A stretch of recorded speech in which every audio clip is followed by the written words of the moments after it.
ចាសួស្តីថ្ងៃនេះគឺជាថ្ងៃទី2ហើយដែលម៉ាម៉ាអូនអរវិទូចាបានធ្វើមេនូថ្មីសម្រាប់អូនគឺចេកអំបូងចាធម្មជាតិចាទៅតែកាពីចំការមកទេ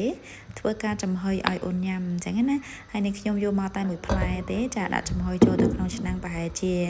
ចា3នាទីចាព្រោះអត់ចង់ឲ្យគាត់ញ៉ាំទាំងទុំអញ្ចឹងគឺយកមកចំហុយសិនដែលគិតថាពោះគាត់ខ្ចីអញ្ចឹងណាតែលោកអូនឈឺពោះប៉ុន្តែ